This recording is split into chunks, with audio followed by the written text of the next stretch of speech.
सिंध जे नामूर अदीबनि ऐं मुहक़क़नि चयो आहे त हज़रत सुल्तान औलिया ख्वाजा मोहम्मद ज़मा कुदसरा जो पैगाम समूरी इंसानियत लाइ बराबरी वारो पैगाम आहे।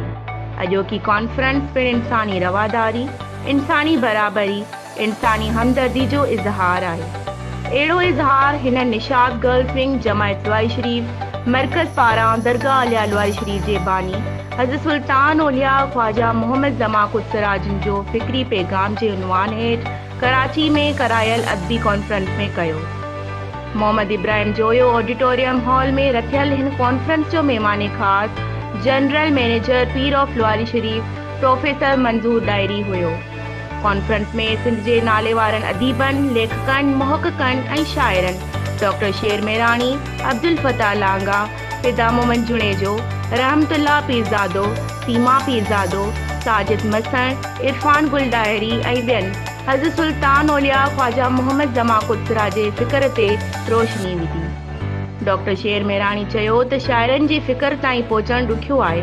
ही अहिड़ो दर आहे जे शाह लतीफ़ जहिड़े सूफ़ी बुज़ुर्ग खे बि अहिड़ो मुतासिर कयो जो शाह साईं पंहिंजे आख़िरी ॾींहं में ईअं चयो त मूं से ॾिठा मां जिनी ॾिठो पिरीअ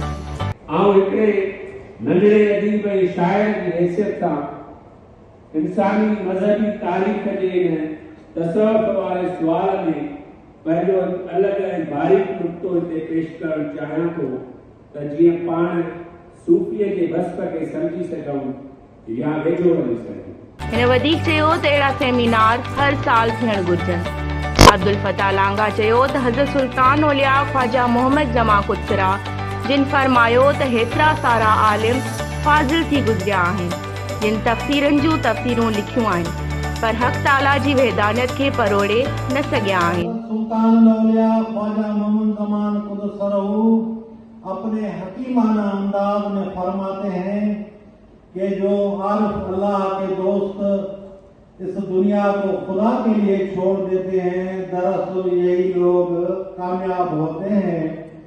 दुनिया तो इन्हीं के लिए है। वो सब तुमसे ताल्लुक रखते हैं जब तुम्हारा ताल्लुक अल्लाह से हो।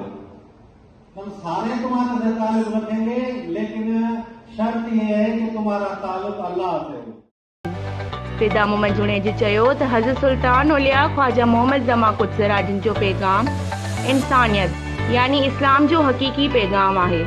रहमतुल्लाह पीरज़ादे चयो त जर्मन स्कॉलर डॉक्टर एन मेरी शिमल चयो त दुनिया जे तसव्वुफ़ खां सिंध जो तसव्वुफ़ मुख़्तलिफ़ आहे ऐं सिंध में दरगाह आलिया लवाई शरीफ़ जो तसव्वुफ़ मुख़्तलिफ़ आहे। अहिड़ी तरह दुनिया जे तसव्वुफ़ में सिंध जी हिन दरगाह जो तसव्वुफ़ निरालो आहे जंहिंमें ख़ासि तौर इंसानी दोस्ती वारो फ़िक्र हर दौर में आला मक़ाम आहे। सीमा पीरज़ादो चयो त दरगाह आलिया लवारी शरीफ़ जो सॼे सिंध में समाजी कमनि हिकु अहम किरदारु अदा कयो आहे। काफ़ी ग़रीब शागिर्दनि खे पढ़ायो वियो आहे ऐं हाणे सूफ़ी यूनिवर्सिटी जो क़याम बि इंतिहाई सारा जोॻो अमल आहे।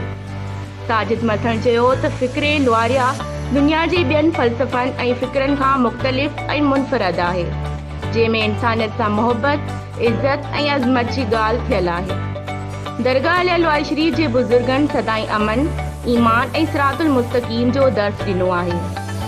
इरफान गुल डायरी चयो त हिन क़िस्म जा मेड़ाका ई असांजे नौजवाननि जी तइलीम, तरबियत ऐं फ़िक्री अवसर में पंहिंजो हिकु अहम किरदारु अदा कनि था। मरकज़ी सदर सदफ़ बख्तावर टालपुर चयो त हज़रत सुल्तान औलिया ख्वाजा मोहम्मद ज़मा कुदसरा जिन जो फ़िक्री पैगाम आलमी इंसानियत लाइ बराबरी वारो आहे। तसव्वुफ़ लवारिया हर दौर में इंसाननि जे हक़नि जी ॻाल्हि कई आहे जंहिंमें हमेशा अमन ऐं भाईचारे जी प्रचार मिली आहे। कॉन्फ्रेंस खे general manager Pir of Lawari Sharif professor Manzoor Dahri, member supreme committee Nishad Faiz Gul Dahri, एहसान गुल डायरी ऐं ॿियनि पिणु ख़िताब कंदे चयो त दरगाह आलिया लवाई शरीफ़ जे मौजूदा सजादा नशीन हज़रत पीर मोहम्मद सादिक कुरैशी पिणु न्याणे जी तइलीम ते ज़ोर ॾिनो आहे। संदनि जी कोशिशुनि सां केतिरा ई नौजवान ऐं न्याणियूं परॾेह में आला तइलीम पिराइनि पियूं। संदनि जी कोशिशुनि सां ई बदीन में सूफ़ी यूनिवर्सिटी क़ाइमु थी आहे। उन सां गॾोगॾु ॿिया बि केतिरा ई समाजी भलाई जा प्रोग्राम हली रहिया आहिनि। कॉन्फ्रेंस में पूरी सिंध मां निशाद गर्ल्स विंग जे उहिदेदारनि ऐं मेंबरनि पिणु वॾे अंग में शिरकत कई।